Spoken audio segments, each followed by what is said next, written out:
Land Use Economic Development Standing Committee to order. First item. I do apologize for our lack of web broadcasting, and we're looking into it and hope to have it resolved shortly. The first item on the agenda is the adoption of minutes of this committee's meeting held Monday, November 9th. Recommendations to approve those minutes. So moved. Second, but with one comment, if I can find the darn thing. Somewhere in here, the interim development application, the last item, item 6. Yes. It says staff was requested to review the proposed interim process with a view to providing the committee or council information relative to forthcoming housing choices. I guess we gave that as direction, but I don't think it should be or council. I think it should be and council to start with. And when it says early, where did it say early? As early as possible in the review process.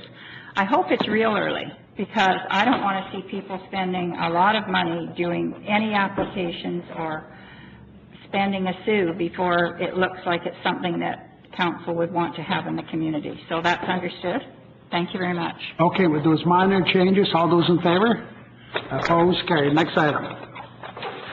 The next item, item 2, is our first delegation this afternoon. It's Mr. Patrick Simpson, representing the SAFERhome Standard Society. I'd like to invite Mr. Simpson forward. Come forward, sir. Your name and address for the record. My name is Patrick Simpson. My address is Suite 205, 2006 West 10th Avenue in Vancouver. Okay, can you make it in 5 minutes, your presentation? 5 minutes, okay. Or as close as possible. How do I make the screen change? You can just point to me, and I will. Oh, okay. Go ahead. Well, I'll just continue to Were point to you. You were at UBCM, weren't you, with this presentation? Yes, I was. And Al Hogarth was with you. That's right. Al Hogarth is the chair of our society. That's right. So I've seen you. Okay. And Mr. Mayor, we met a number of years ago through Colin Dolan. Yep. And I think we gave you a book back then on SAFERhome. Yes. Where now we have it reduced. You've each got a package. In the package is a manual. It's a SAFERhome manual. And SAFERhomes is a nonprofit society that's here to deliver education about a higher building standard that addresses issues to do with seniors and aging in place and child safety. And these are ongoing issues. We're here to promote focus on people and sustainability, since sustainability is about a lot of things. People aren't part of that until we came along. What we're dealing with is a lot of the issues are driven by the seniors market or changing demographics in our community. We have a huge senior tsunami coming, and we're trying to resolve that by bringing forward a set of building standards that are very, very simple and affordable to do in new construction. So what we're trying to do is encourage people to be able to implement this set of building standards so that when new buildings are built, they're universal and anybody can live in them. And to give you a bit of an idea of what we talk about simple things, in these graphics that you're looking at now, the two on the left-hand side are showing reinforcing in the walls. It's a simple drawing, but we're showing that by putting a 2x12 lumber in the studs, in it behind a wall, then if you ever need to put a grab bar in, the wall's ready to take it. It costs very little to do that. Normally it's about $20 to reinforce a wall. On the left-hand side, or right-hand side at the top, we're showing a sink with the plumbing being lower coming into the wall. By just simply putting the plumbing a little bit lower, that means any sink could be lowered in the future just by changing the cabinet. You don't have to open the wall, and that saves an incredible amount of money. It makes it very affordable if you need to sit down to be able to use a sink. And the bottom right-hand picture is light switches and AC outlets. And what we're recommending there is universal heights, 42 inches for light switches and 18 inches for AC outlets. And the 12-inch and 48-inch standard that we're using today comes from 1900 when we first introduced electricity into housing. The 12-inch standard comes from electricians being trained to use their hammer to set the height of the plug. And the 48-inch height came from interior decorators insisting that the switch go above the wainscoting. but that doesn't work for us as people. The 42 and 18 make a big difference. So, as I was saying, we're here to address the aging in place and senior safety, but it's also child safety. Children have the second most accidents in the home. We had 40,000 children at emergency visits to Children's Hospital last year. So it's significant the number of accidents they have, and 80% of those are preventable. SAFERhome standard is the only physically measurable standard in the world. And that's really important, that you can measure it so you can tell if it's there. This is just some of the stats. In your package, I've also included the same stats. So, you know, they're pretty staggering when you start looking at them. There's pages and pages and pages of statistics that talk about this issue.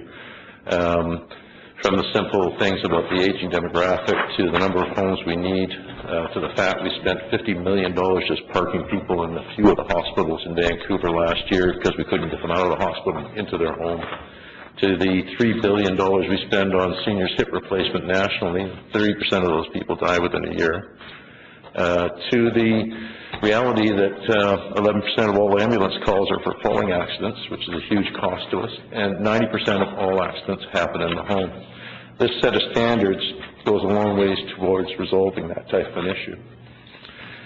And we start looking at the trends of where we're going with falling accidents in the home. This is from the injury research and prevention people. And you can see for yourself why we're calling it a senior tsunami. We've got, right now, every day in BC, 3 seniors are dying in the home from falling accidents. By 2031, we'll have 6 to 7 people a day dying in their homes from falling accidents. So this next 20 years, all the housing that's built, if we take the initiative and be proactive, we can reduce these numbers. The cost of implementing the program into a single-family home is less than $1,100. It's less than $700 in a multifamily per unit. So it's about the cost of a carpet upgrade.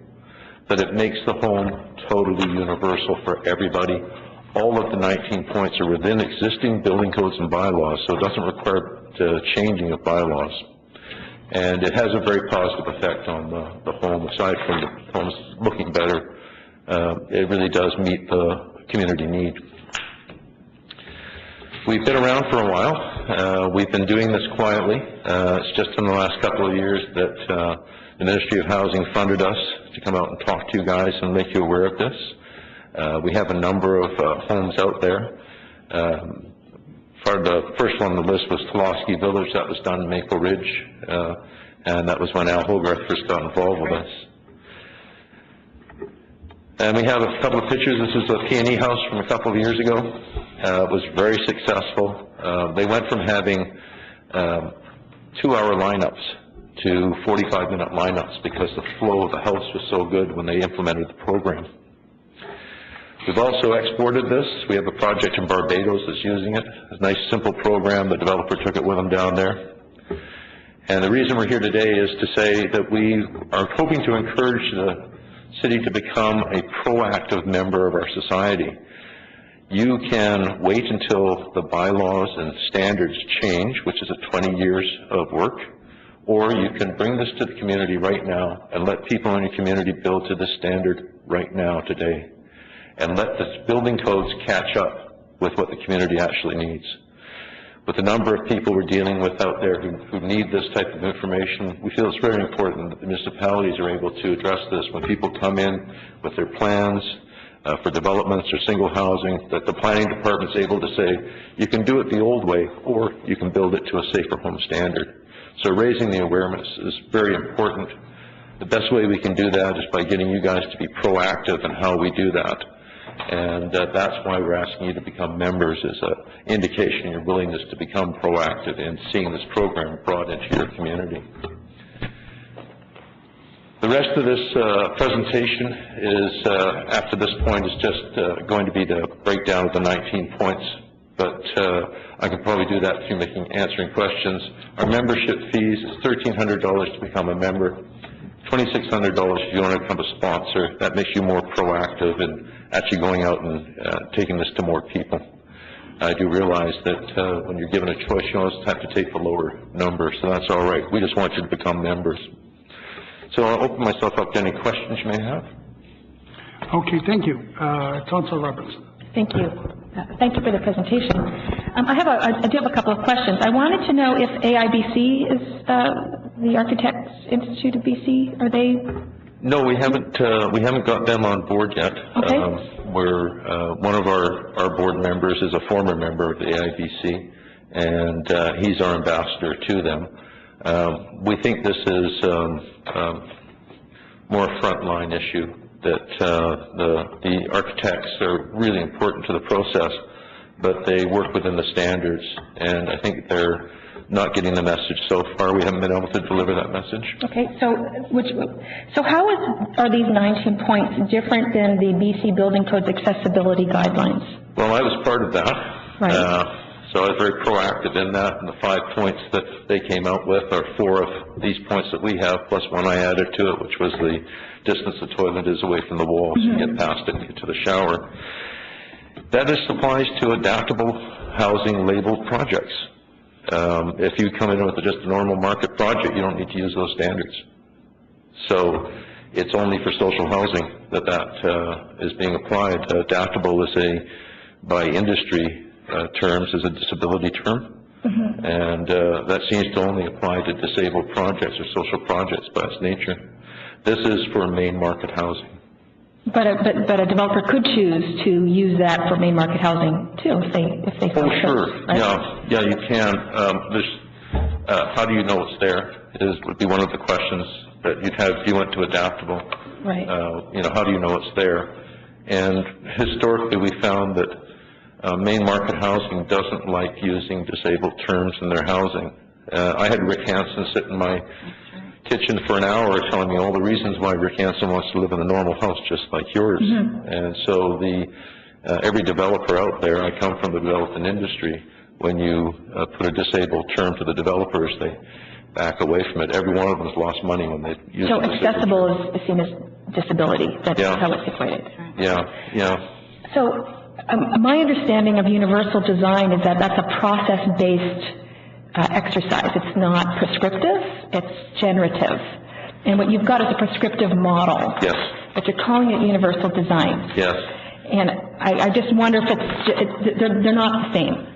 Yeah, they are actually. Dr. Ron Mace, who started Universal Design, worked directly with me, and he incorporated this directly into Universal Design. So Universal Design is descriptive. It does tell you about slopes. It does tell you what they should be. Right. So this is Universal Design at the core. But my understanding of universal design is it depends on the user. So like I'm thinking about, for example, the outlets by the toilet, and I'm thinking about little kids and an outlet by the toilet, and I have to tell you as a parent, that would freak me out to have an outlet next to the toilet, because talk about an invitation while you're waiting for things to happen. Well, it would be a GFI outlet by a code, and also we recommend that you have the outlet but with a cover plate on it, and you only dress it out if you're going to use it. Right. So it's just in case you need it. It's not like it's just built in. No, it's in case you need it. You've roughed it in. Right. So you'd have a cover plate. Okay. But even if you didn't have the cover plate with a GFI outlet in there, you can put your hand in the toilet and shove a knife in there, and you're not going to get shot. That was I was looking through this and thinking, oh my God, I can picture my nieces playing with that. That's a great time. Yeah. No. Safer's a key element of this. So everything we've done is about safety. Thank you. Councilor Reid. Thank you. I do know about this program. Obviously, I've known Al for 25 years, so I like it, and I would like to refer it to our staff for comment, because this is just the committee, and we go forward to council. So I would like to hear from staff's point of view. A lot of it is just so logical; it makes so much sense. One of the things that you didn't build in, and I made a point of talking about this at UBCM, and one of the things I think in this day and age that every house should have, no matter if it's built for someone who's senior or disabled or whatever, I think there should be, we all laugh about the commercial that used to come on that says, "Help, I've fallen and I can't get up," but I think he was holding several beer or something, and that was totally explainable. But in the homes, if there was some kind of a GPS system, some kind of something that if someone ever fell, that there was a button that you could push, or in the states, down in Kentucky and Tennessee and that part of the state, they actually have a system that they wear something around their neck. It's not the one you see up here so much. Yeah. And they press it, and there is a GPS, so even if the person faints, goes unconscious, they send someone and they know exactly. I'm surprised that something like that isn't included in this. It actually is. Oh, is it? Yeah. It would be in the electrical part where we talk about in this brochure? all level, number 15. It This? talks about level 5 4-player telephone wire, all areas returning to the central area. Every SAFERhome is a smart ready home. It means there's a little bit more telephone wire throughout the house. So if somebody is using the medical alert system, if they set it off, it not only will send out the warning through the security system, it will unlock your front door and flash your front lights. So it lets somebody know who is maybe a neighbor, there's something wrong, who may be able to get you before even the ambulance gets there. Now that is worth its weight in gold, and especially in some of our senior apartment blocks where you don't know, you don't see people for days and days, but at least if there were just even a tiny, tiny light outside the door, someone would know. Yeah, this is what this is designed to do. It's a foundation program. You can build so many things on it to make it work for people. Yeah. And it's all, when you build it in, you can't see it. It's all invisible, but it is a very much smart, ready environment. And that part makes it a biggie for me. I don't know if that would have anything to do with QNet. Could we incorporate it or use it somehow? Jim? Through the chair, theoretically, yes, because the QNet is the system that's with fiber optics that would provide that ability to connect back out to the internet and on. The QNet approach, though, is based on a service provider plugging into that system and then providing whatever services the individual households are looking for. But so you're not a service provider in this system? No, we enable it so the service provider can just come in and plug in their technology, and you've got full benefits. Thank you for this. I think it's a great presentation. Mayor Stewart? Thank you very much, and we've had this discussion before. As you know, I published a trade magazine in the construction industry in the 80s and 90s, and we published this stuff and a lot of these things. There's some new stuff in here I really appreciate. It's a fascinating booklet. The house we live in now, I built myself, staircases with handrails both sides, the back slope instead of a nosing. There's wider doors. It's smart ready. There's a telephone wire in every room at 16 inches off the floor all the way around the perimeter. And I recognize that most of this is about trying to get the builders to understand it. Every time I've described how to get the sliding door, the patio door, sunk in 4 inches so that it's flush with the surfaces, the builder gets it, and then he can't explain it to his carpenter, so it falls flat. How much of the collateral materials do we have to allow they're called rough carpenters for a reason. They need, if you're going to try to get them to do things differently, it has to be easily explained. And how much of that collateral material do we have at this point, or if at all? Well, quite a bit now, but we're still doing a lot of the frontline work. So that's why we're here and asking you to become members.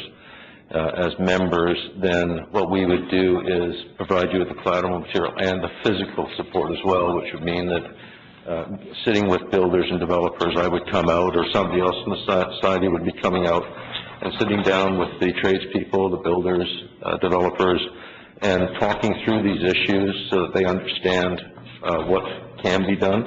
And also we're working on, the reason we have two levels, one's a sponsorship, is we're working on developing a public demonstration project, which is an education project at Science World, where people can come and learn how to do this so that we can eliminate barriers through education as well.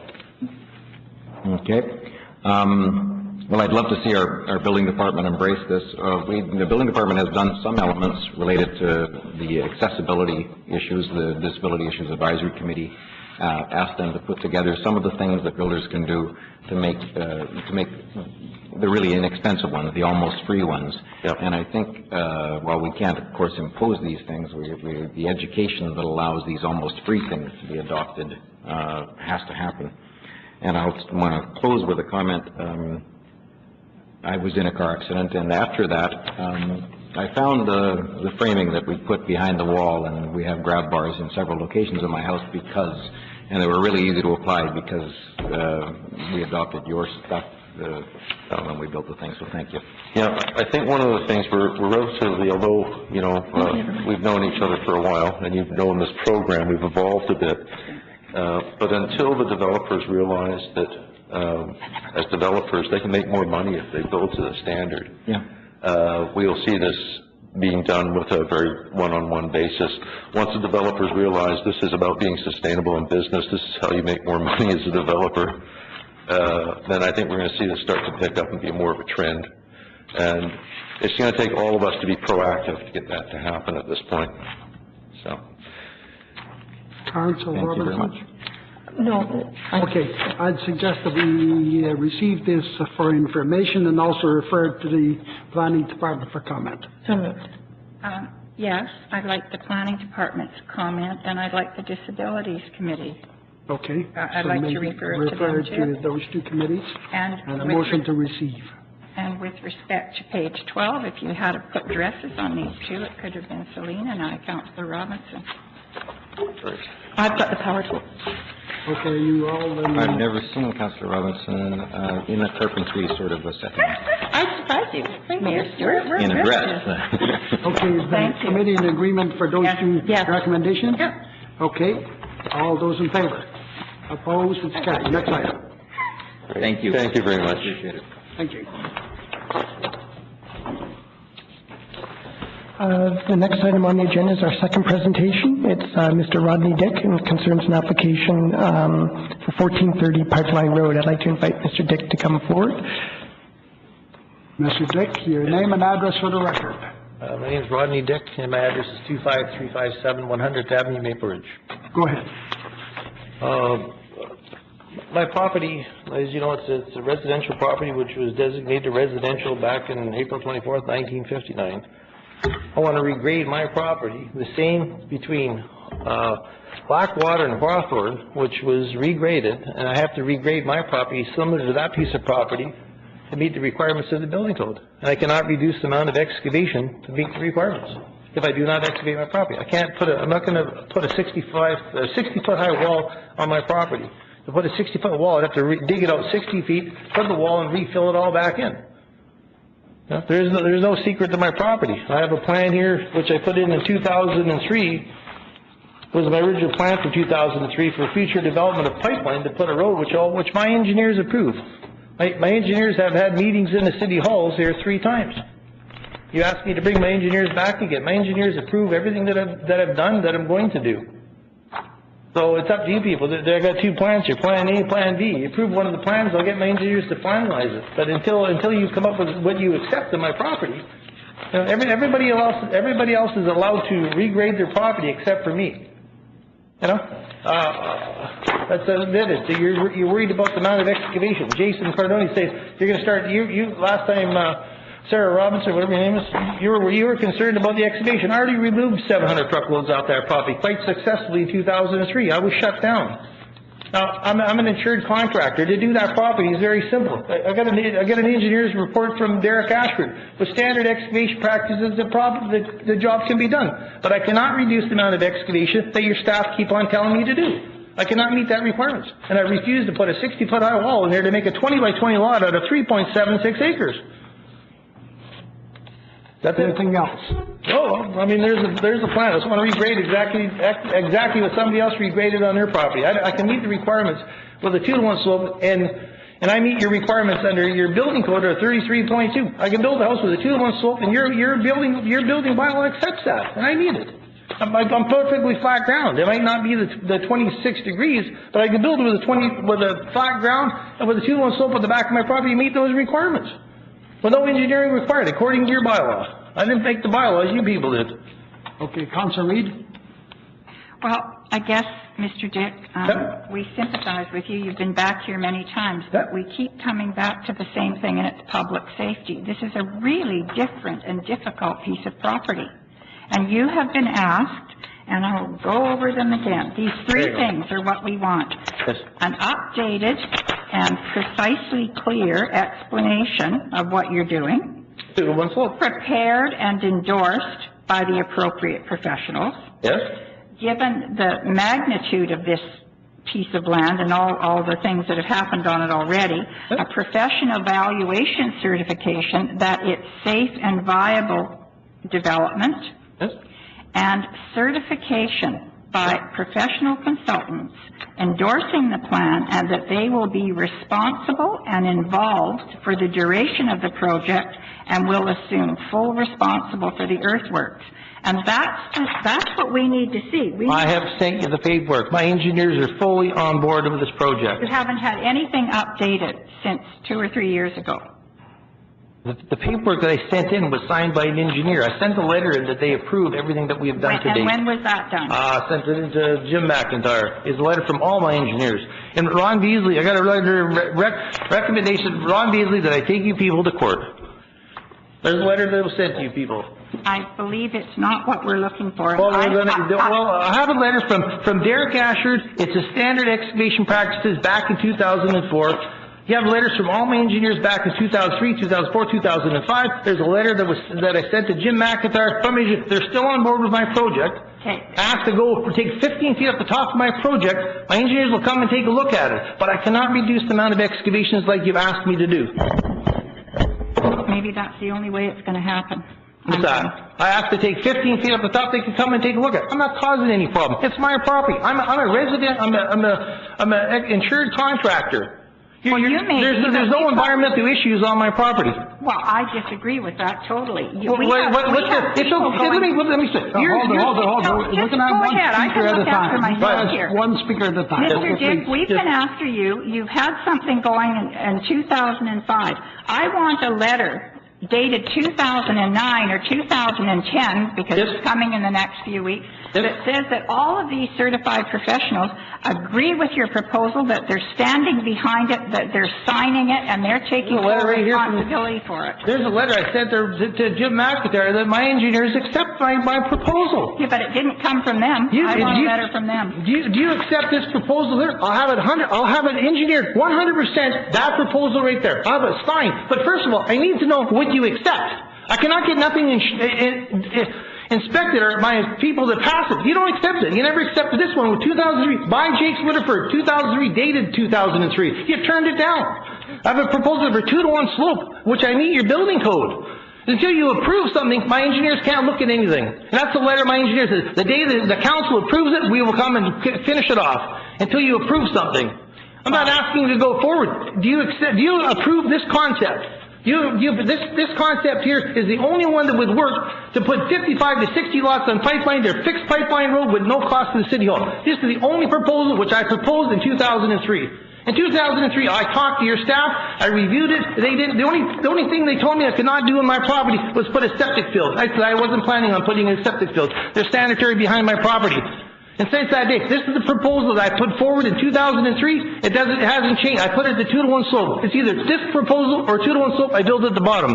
Do you accept one of those proposals? That's all I ask council. You review the proposal, you take a look at it, and you get back to me which one you want done, and I'll have it signed off by an engineer. But I cannot sign it off. Signed off by an engineer. I want an engineer, a professional consultant of all sorts, geotech. Yes, I have all those on board. I have all the engineers. Yeah, well, I want to see them standing in front of me telling them they're going to take the safety responsibility. They're taking the safety responsibility. It's on a piece of paperwork. They're fully signing it off. I asked you, do you accept this proposal before me in my hand? I will get this 100% approved, and you can talk to my engineers. I'll send them in here. But until you guys can approve what I'm doing, there's no sense in me having them come in here. What they want me to do is to try to convince. I have letters from your staff asking them to turn my house around sideways and to reduce the amount of excavation. Now, my engineer, all my drawings are stamped by professional people.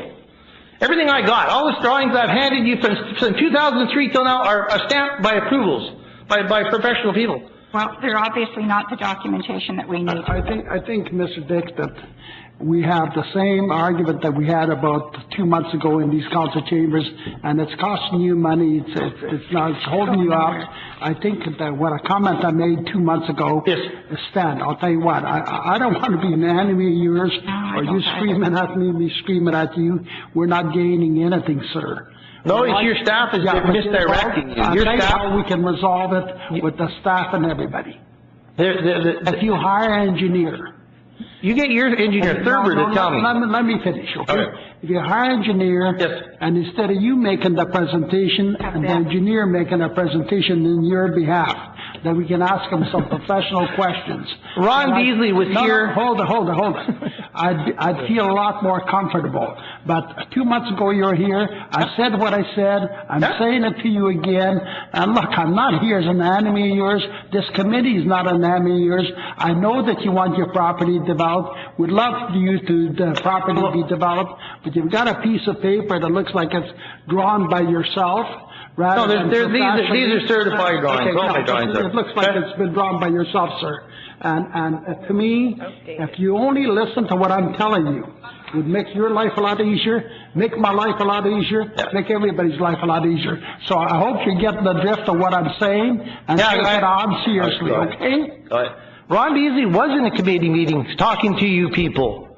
Okay? You asked me, what was I going to do with all the gravel? I said, I have to haul it off the site. You know what? Now, has anything changed? Ron Beasley's been in 3 meetings here with your staff. How many more meetings do you want? Mr. Dick, I'm giving you a way out. A way out? Ron Beasley was in a committee meeting with you people. Mr. Dick, I'm trying to make it easy for you, but you're making it impossible for yourself, and you're going to get me up in the air where you don't want to make me mad. And I don't want to be mad at you. I want to work with you to accomplish something for you. But you know what? If you're making my life impossible, I can't do nothing for you. There's 2 proposals, Plan A, Plan B. Which one would you people like to see accomplished on my property? Bring us a professional engineer in your place to tell us how that property can be developed. He was already here twice. 3 times. How many more times do you want my engineers in the city hall? How many more times? I got a letter here from Beasley. You want to read it? He says he recommends me to take you to court.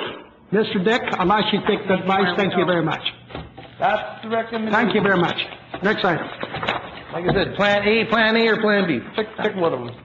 Thank you. Next item. Thank you, Mr. Chair. Next item, item 4, is a report of the General Manager of Planning and Development concerned to conservation permit application for 1430 Pipeline Road. The recommendation is that Council decline this application. Move the recommendation. Second. Any discussion? All those in favor? Got it. Opposed? Carried. Next item.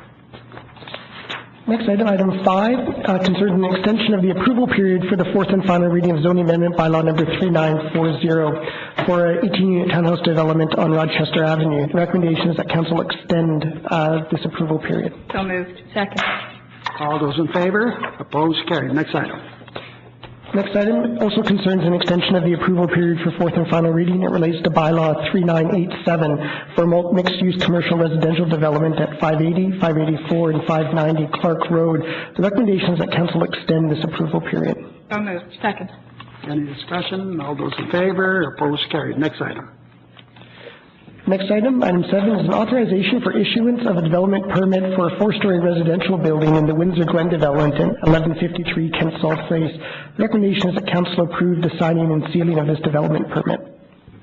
Council Reid. Before, do you want to move it? Well, I've got a question. Move it for discussion. Okay, I'll second it for discussion. Go ahead. I'm quite concerned, I don't know if you can see the density that's already around there, and there aren't, all the buildings aren't even halfway in yet. But that's a busy little street coming in, Windsor right onto Lincoln and there, and it's getting busier. I'm concerned about 2 things that you're going to have to talk me into. One is the parking, and the other is the off-street loading. And with respect to off-street loading, when I look at attachment, where did he go to? 4. is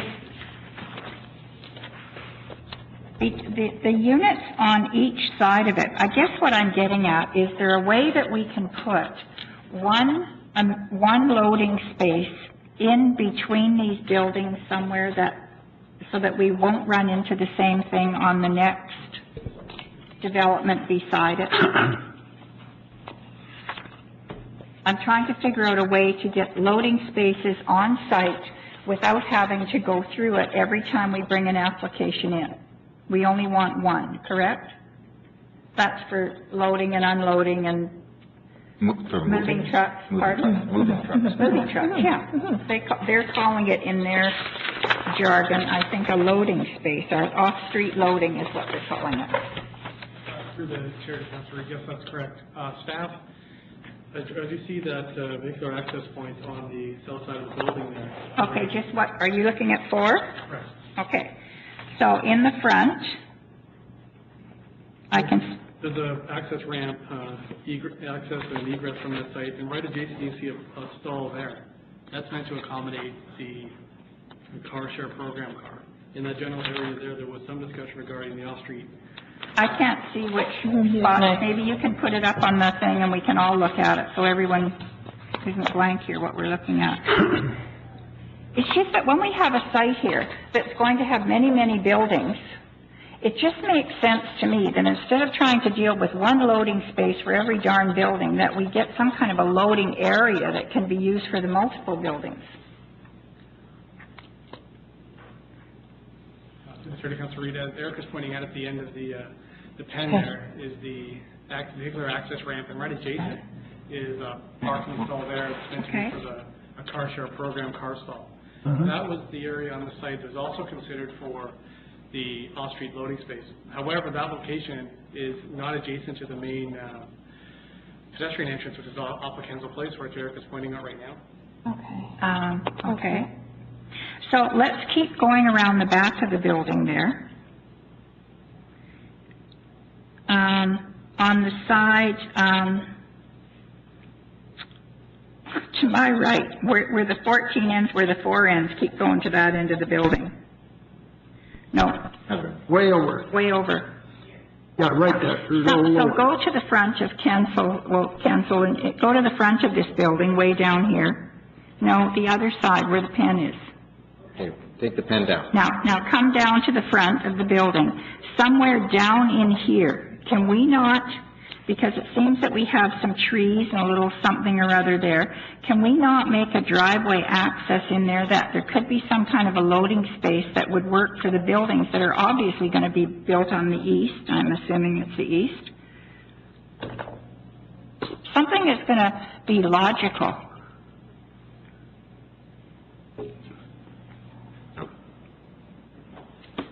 Through the chair, if I understand, Councilor Reid suggested is where that entrance to the parkade at the southeast corner. So Jim, you're going to have to. Somebody's going to have to go up and start pointing stuff out. Okay. You see where the road bends? There's a bend in the road. Well, let's wait till somebody gets up there. Keep going.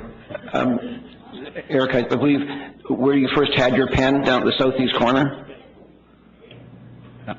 It's that area beside that? Is that what Councilor is suggesting? Well, I'm coming just a bit further over, between what we have, whatever's on the east. What are those, townhouses? Yeah, but isn't it owned by the same person? And that's what I'm trying to get at. So we're going to need a loading site. So what I'm trying to suggest is trying to put a loading site on that side so that when these next developments come in, we're not looking for loading sites for them as well. To the chair again, I understood what you're getting at. So something in that area there, maybe there's a letdown on the street. Something. Maybe there's some grass creep. So it's for occasional loading use parallel to the car share program space, something beside that. So then when the people from the townhouses move in or anybody else moves out, at least we have one loading site on. And I don't think it's a bad idea to have that even for fire purposes.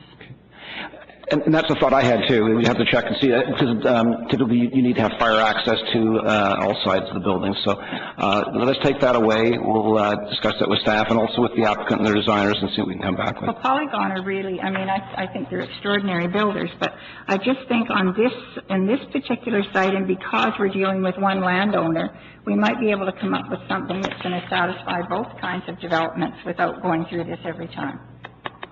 So that's that. And now back to the parking. You know I have a thing about parking.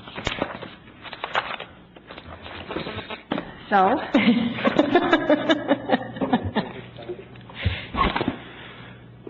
we're reducing parking everywhere, folks, and they're still selling cars. Through the chair, there's a 21 stall or 17% parking variance requested by the applicant. The applicant's also gone through a study by a transportation professional, which our transportation services department looked at and is doesn't object to. Part of the rationale for that is, one, proximity to transit, two, provision of other transportation demand management measures such as bicycle lockers, and as pointed out before, the car share program. The amount of visitor stalls remain, and there's a reduction or proposed reduction in the number of 2+ bedroom unit allocations of cars. So we're going to have 26, we'll have one per unit plus 26 other spaces. So 72, and you've got 15 visitor, is 87, and now we're down to 12 for what? Or they're going to offer two spaces. I think, you know, where I'm coming from, and I have to sell these suckers, so trust me, I'm in it. But if we're going to start concentrating the town center on no cars, then we've got to stop giving away 2 spaces with apartments, and that's where we're going to come to, and it is. So I don't know how we're going to rationalize this. I realize you're going to bring in one of those, the car share thing, and I think that's great. But does it really take the need away? I guess it depends how big some of these 72 units are. Through the chair, that's correct, and it is adequate according to not only the traffic consultant involved in on this project, but also our staff. That the reduction is also consistent with our city center area plan as well, in terms of looking at reductions of parking counts in appropriate locations. Parking what? Parking stalls, sorry. I don't know. I'll move this on because I think all of council should talk about it. But the more we're putting in the town center, the more we have to look at these parking, because now people think, oh, well, it doesn't matter because there's a little shopping mall over there and I can just go park there overnight. But now we're even reducing those. So I'm not trying to encourage more cars, but we have to look at the reality of where we're going, and we're in kind of a transition trying to get people out of their cars, and we can't really do that because SkyTrain is nowhere to be seen yet. So there we are. I'm done. Anything else? Yes. So I'm on the other side around the parking. I think we need to bite the bullet, and we're building these complexes for the next 30 to 50 years. And we have to keep that in mind. And I agree with Councillor Reid in that I think it's going to be tough, but we have to move forward. And that is the plan that we've adopted. So I support the parking. I'd be interested in seeing how the car share works. I'd want to, before we sort of move further on other ones like that, I'd be very interested in making sure that works and promoting it and supporting it. I'm also glad that Councillor Reid brought up the loading bay, because we have to, let's be practical. People have to move in. And if there's no way for them to do that, it's just a nightmare. So I'm pleased to move it forward onto council, but I want that loading issue addressed, because people still have to move in and move out and all that stuff. Okay, I'll move it forward to council. Oh, sorry. Thank you. Now, I assume from its position that the car share is actually meant to be a car share for several buildings. How big is the catchment area in terms of units for a car in a car share program? Through the chair to your worship, the variance is meant to, the car share program, car allocation is just for this specific building. Then why isn't it inside? Why isn't the car inside the building, in the parking that's allocated for the other cars in the building? It's... Well, how many spaces? That's what I was asking. Mm. Through the chair to Mayor Stewart, apologies there. It's meant to serve the residents of that building and adjacent development. This is exactly why it's provided outside. Sorry for the clarification there. No, fair enough. I assumed it was a larger catchment, and it might be that we'll find out when the townhouses get proposed development permit, whether it's included in those ones. I actually have spoken to people who participate in the car share program. I actually want to try it myself because I think it's a creative way to look at these things. I just want to make sure they're going to work.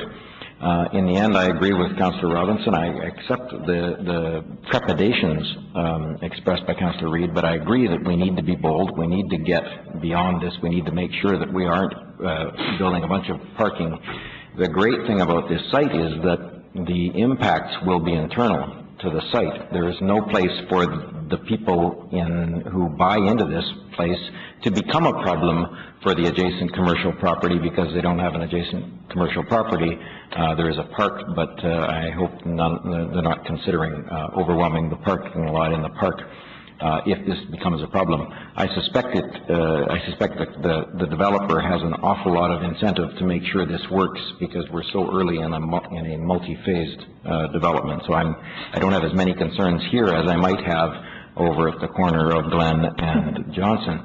But I want to make sure they work. So I'm going to be supportive of the parking variance.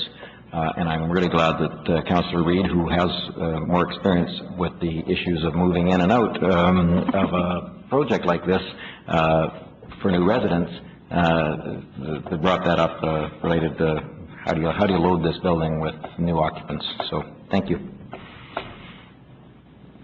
Councillor Reid or Mr. McIntyre, do you want to make a comment? Or? So the chair, no. Please, I'll follow Councillor Reid. Just if I could offer a few comments at the end, please. Okay. Thank you. The other comments I would have that if we're in a transition, and I think all of council recognizes this, and I believe that we're going in the right direction.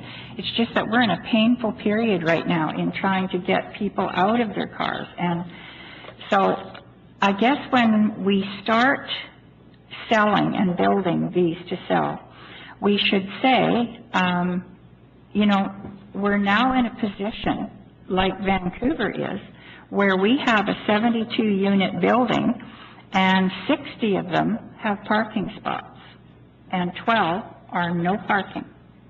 And the units are less money and they come with no parking whatsoever. And people who buy these units use transit, and in an area like this, it's ideal. But I think developers have to know that I would assume the rest of council would go along with someone coming in to say 72 units and 60 of whom, or 65, will have parking, and the other 10 units are being sold without parking, and those units would be identified in the strata plan so that we know they could never have parking. And that will go a long way to helping us get over this period of moving from 2-car families down into 1 or no car families. Thank you. Okay, I have a couple of comments to make.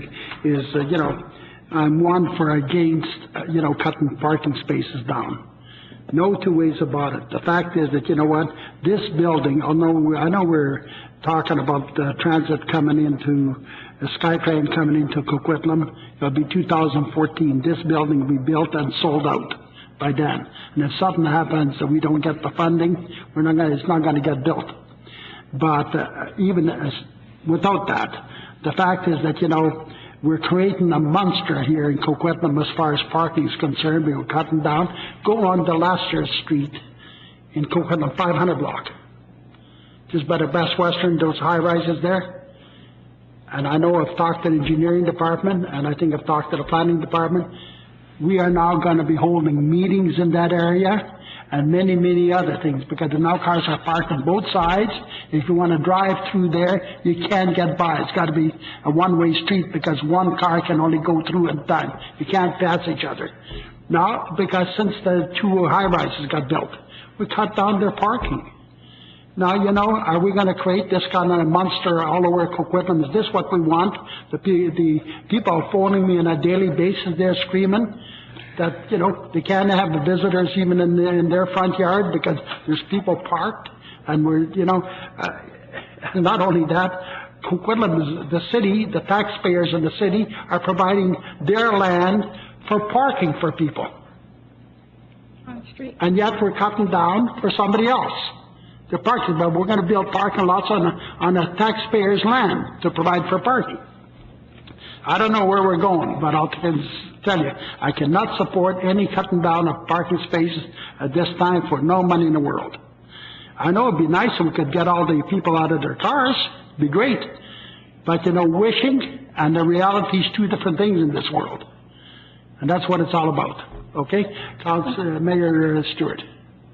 Where are we at down the path of potentially delinking the parking spaces from the units, as Vancouver, for example, has started to do, making it so that when you buy the unit, you have to separately buy your parking space, so that families can actually be rewarded if they don't use cars. If they actually decide that bikes and transit are going to be their options, they don't have to pay the extra $40,000 that would be the construction cost of a parking space, since they don't need one.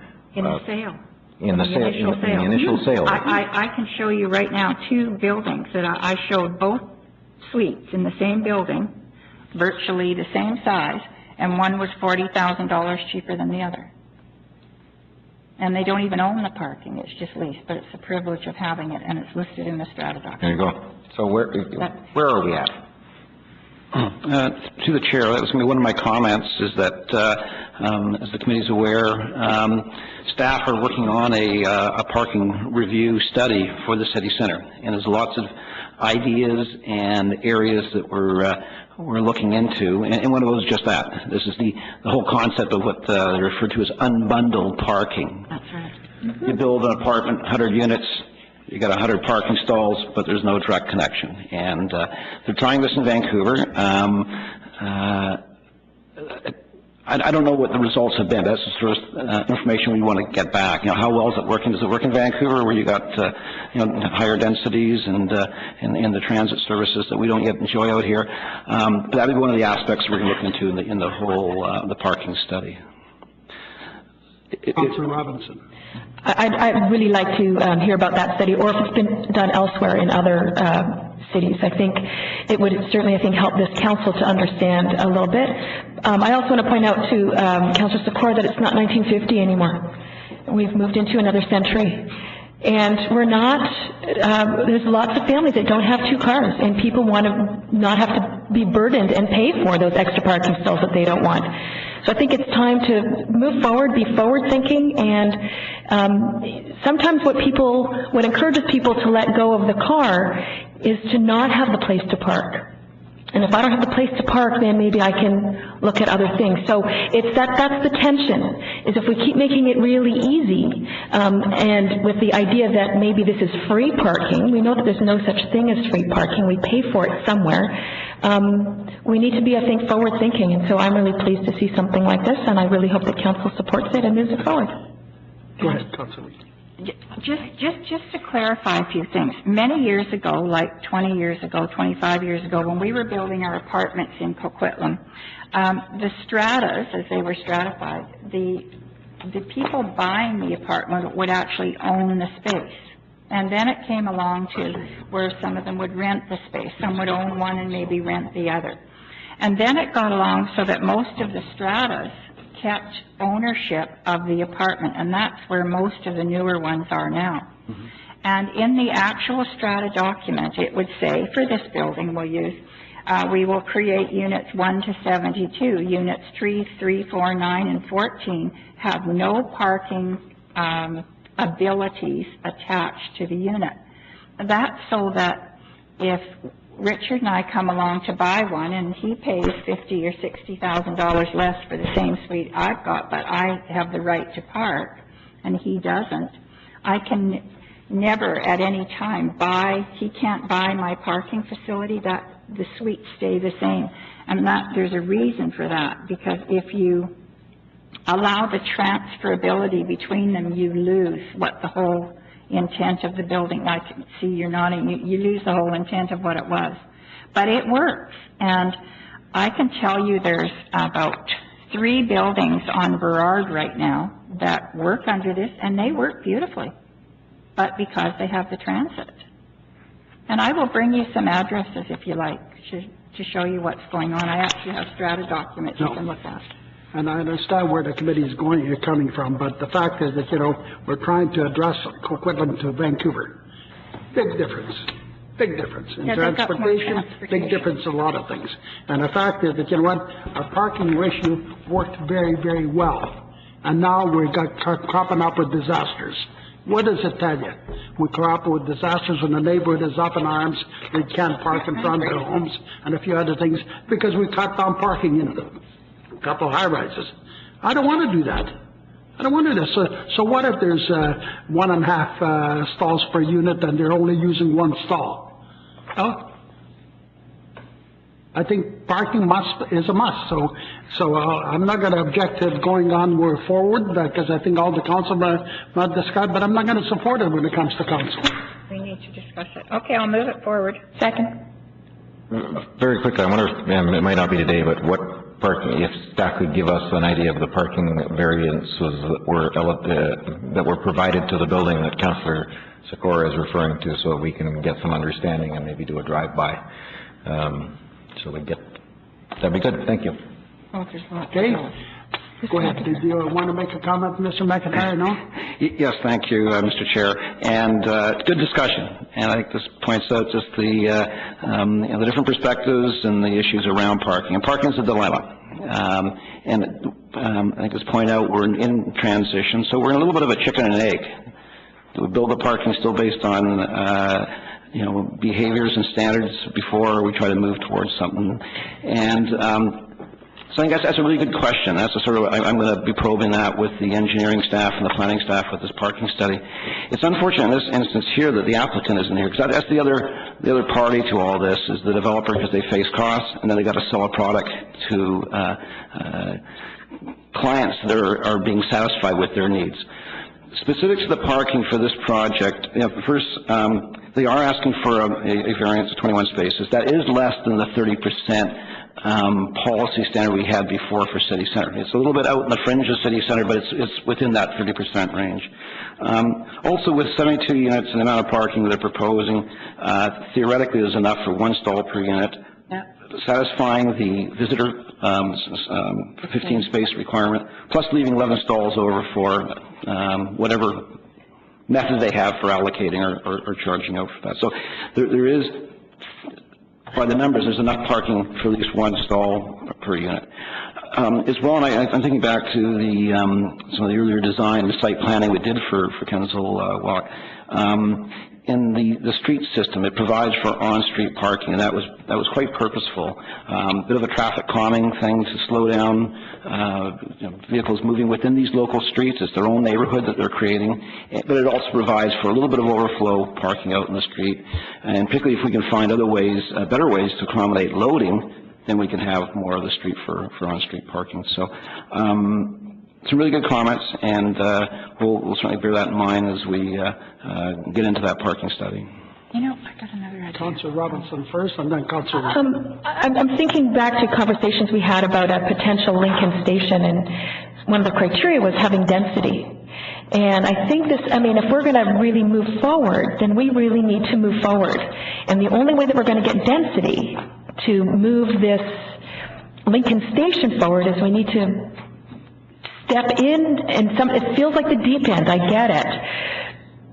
But we need to act. We can't just sit here and, go, oh my, and do status quo. It won't facilitate the change that we said we'd be committed to. So we also need to keep in mind that if we're really going to advocate for that, then we need to build up the ridership, and I think this is one of the ways to do that. So I'll support it. Okay, Councillor Reid? Just last comment. It would be easy to go ahead and do what you want to do if we were starting with a clean slate, nothing else on it. Unfortunately, we have a lot of places around that already have the parking problem, and we're just adding more density. So we are in a little crunch situation here. The place where I was talking about putting the loading bays in, because it's the same developer, I'm wondering if there's opportunities back in there to have some kind of communal parking as well. You know, visitor parking, but it would apply for both of these. It would apply for the townhouses and this, and maybe if they're doing a high-rise behind it or whatever. Do you know what I'm saying? Just trying to give them out of building, not covered parking, but other spots for visitors in this whole area. And it might work. I don't know. It might not. But Polygon is masters at looking at stuff like this, and it's just a thought. Thank you. And so I moved it forward. Yes, you did. All those in favor? Opposed? It's carried. Next item. Next item, item 8, concerns the preliminary report on development procedures bylaw number 4068 and zoning amendment bylaw 4069. The recommendation is that council give first reading to both these bylaws and that bylaw 4069 and its related application be referred to public hearing. There's two different bylaws, right? That is. Okay, so you need two different motions? No, they can go forward as a package. One will be added, okay? I'll move them, but I have some questions. Okay. I'll second. I also have some questions. Councilor Reid. My questions have to deal with timing. No surprise. I know this is supposed to facilitate speedy turnaround, but, you know, when you hear people are taking 3 and 4 months to get a wall built, it's just a bit much. So with that in mind, when I go on to page 3, and you're talking about the procedures bylaw and what it would provide procedures for, I would ask that when you get to heritage revitalization, agricultural land commission things, and commercial versus residential and that, do we have different staff in our city that could become with a little more expertise in these different areas so that when applications like this came forward, it isn't a learning experience and takes staff 2 or 3 weeks longer to deal with it? Do we have that now? Through the chair, and I welcome Stephen or Erica's comments as well. Informally, we have some specialization like that. So in the heritage area, there's some of the more sort of the community planning staff that have experience and knowledge in that area. So they assist with the development planning staff. Elsewhere, we have staff that would tend to deal more with the single-family rezonings and subdivisions and the development variance permits that arise from that. Other staff tend to more specialize in the commercial and multifamily. But we like to have some crossover so people are exposed to different forms of development. They have an understanding. But if a particular application comes forward and it calls for specialized knowledge or experience, we can draw on that either in-house or we get assistance for that. Yeah, because I think in a timely manner is my biggest concern, that we have someone around in a timely manner to deal with heritage stuff, because it is a specialized area. So is AL, agricultural land reserve stuff. So I just want to make sure that we have that, and within your processes that you're trying to redo, that those things will come to the fore, although it's great for everybody to be included because you learn more that way. But time is the big thing for me. So thank you. Councillor Robinson. I agree with Councillor Reid around time. I am hearing stories about how long things take, and I appreciate that this is about streamlining, but I do have some concern about public hearings and around what are considered minor adjustments. And at what point do we, and I talked about, for example, 5 meters. Well, that 5 meters could make a huge difference around certain things like water courses or whatever. And I'm just concerned about a slippery slope. That is, you know, what one might consider minor, somebody else might consider major and huge. And this one makes me very anxious in terms of eroding public process. And I would like to hear some convincing argument how, you know, why this would be a good thing. Okay, any other comments? Yeah, I want to get the answer. It's okay, can you get some And I've got one more. answers? Sorry. You're not going to get away that easy. Go ahead. Through the chair, Councillor Robinson, it's a very good question. I appreciate the concern. Staff's intention with this proposal is really to bring it forward to council on a case-by-case basis, and in terms of using the committee as the avenue for this, in terms of putting it forward through committee and council to decide whether or not it's okay to waive the public hearing. So it would be a recommendation of staff, but at the end of the day, it would be council's decision as to whether or not they're comfortable with actually waiving the public hearing. So council would decide whether or not to waive the public hearing? That is correct. On a case-by-case. On a case-by-case. And if I could, Mr. Chair, just to add to that, what we're trying to do with this development approval procedures bylaws, as noted by Councillor Reed, is we're trying to find where we can in our processes to streamline, and also consistent with the legislation. And that's provided for in the Local Government Act. The council can waive the holding of a public hearing if the rezoning is consistent with the neighborhood plan, or the area plan, or the OCP.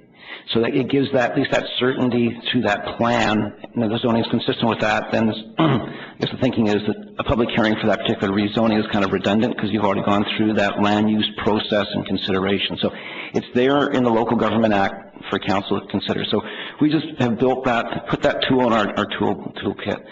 Also around the Section 879, this is something else too that we're trying to, it's going to call for some degree of judgment on staff's part, and then ultimately on council's part too. So what we're trying to do is where we can streamline, where we think it's helpful, but without sort of overriding public consultation or public information, between staff with recommendations and for a committee, and then also ultimately council to decide, that judgment will be exercised. So one of my concerns is that if a piece is contentious and you have a divided council, and that concerns me, because that to me says that there should be, I would like to see this one maybe need to be unanimous or something. My concern is that if you want public input, if you have some concerns about it, but majority of council says no, let it go as staff, then we don't get the public voice. We have a partial public voice, I'll say, and so that concerns me. Some are real clear that it just gets unanimous support, and You could put 2/3 of council. or, like, I would like to see a bit more stringent requirements on this, because I think we still run the risk of eroding public input into this, and I'm particularly sensitive to that, and would like to have a more stringent requirement to waive it. Mr. Chair, I certainly appreciate that sentiment that council would want to have a strong majority in favor of taking a certain direction. So let us take that away. We'll have to discuss it with the city clerks. I think now we're getting into council procedures, bylaw areas, and whether we have that ability to set a higher standard for that. We likely do, but we'd have to discuss it with the city clerk. That would be fine. So I have one more, but let council Go ahead. Finish it. So the other one is development permits, and I'm still struggling with some of the language.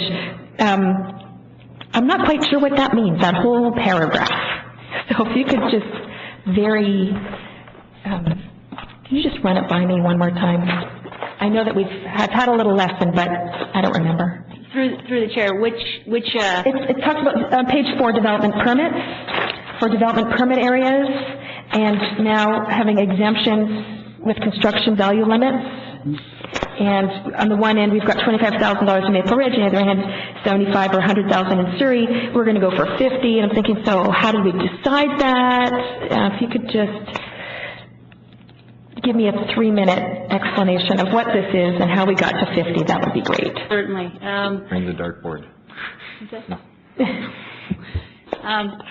The 50,000 was sort of, we used the DCC bylaw in terms of what the construction value is as the threshold for when we charge DCCs versus when we don't charge DCCs. So that was, in order to have some consistency administratively, we used the same number as the DCC bylaw. Thank you. And what if it does change, if what they're proposing does change form and character? So it can't change form and character? That's correct. Okay, I think I understand. Thank you. All through? Yeah. Councilor Reed. Thank you. Okay, I want to put a what if before you on public hearings. I had two things ticked that I didn't talk to you about. So public hearings, an example of a minor amendment, you said adjustment of OCP land use designation. So let me ask you, if I had two pieces of property on Schoolhouse or Hillcrest or some ordinary street in Coquitlam, and they wanted to go down to 3 smaller lots with smaller frontages, would that be considered under this, that it not go to public hearing? No, I think in this particular case, staff would probably not recommend a waiving of the public hearing. If I could, I think a good example of one that could qualify as something we would suggest to council to waive is the item number 1 on the public hearing tonight, which is 3407 Galloway. It's already been through public hearing process, 879 consultation previously. What's happened with this particular site is the builder has made some adjustments in terms of the site layout, and as a result of those minor adjustments to internal street layout, it's required them to do a minor adjustment on the land use designation in terms of 5 meters going south. And given that it's already gone through a previous public hearing, it's not necessarily going to add any more density onto the site. To me, it would be a perfect example of something we would recommend to council that doesn't need to go through a public hearing again. Almost housekeeping on behalf of layout on land. Okay, that makes sense. Okay. I've got my last one, is temporary use permits. They've created a real tassel of trouble over the last many years in this council. We have one site now in the middle of a residential area that still has temporary use for some trailers. And I quite often get people asking me, when does that temporary use permit stop? And it just seems to go on and on and on, and has for many years. So not so temporary. It's not so temporary. So I just wonder, do we have a lot of these? Through the chair, the city actually has, to my understanding, has not used this tool very frequently, unlike other municipalities. We've had a few come forward recently, as you know, for Fraser Mills. Yes. The Local Government Act says that these things expire after 2 years, and they're supposed to go away. And so we must keep giving them other permits without council getting involved, I would think. That concerns me. Or they don't have a permit. If I could, Mr. Chair, I think there's 2 different temporary use or temporary permits that we're talking about here. What we're trying to formalize in this bylaw is the temporary commercial and industrial use permits that were allowed under the Local Government Act, and I think we've put that to good effect recently with the temporary facility at Fraser Mills. And so what we're thinking is, we see it as a handy tool. I think it's helpful for the city to have that ability to allow good, rational, temporary uses along those lines. So we think it's important to have that tool there for council's consideration. The other temporary permits are for temporary buildings, and I think this arose more back in the days when there's a lot of school portables around the district, and a couple of other portable buildings often on city property. And I think under our building bylaw there is a provision for that, and there's a process for that. And I think, to be honest, it's in need of a review and overhaul, and something a little more regular there, I think, would be called for. So let us make note of that. The building bylaw is one of the next bylaws we want to have a look at that needs to be revisited and updated. So temporary buildings are one that cause some concerns. Thank you. Okay, so what I'm hearing, you got bylaws. You got one that's temporary, one not so temporary.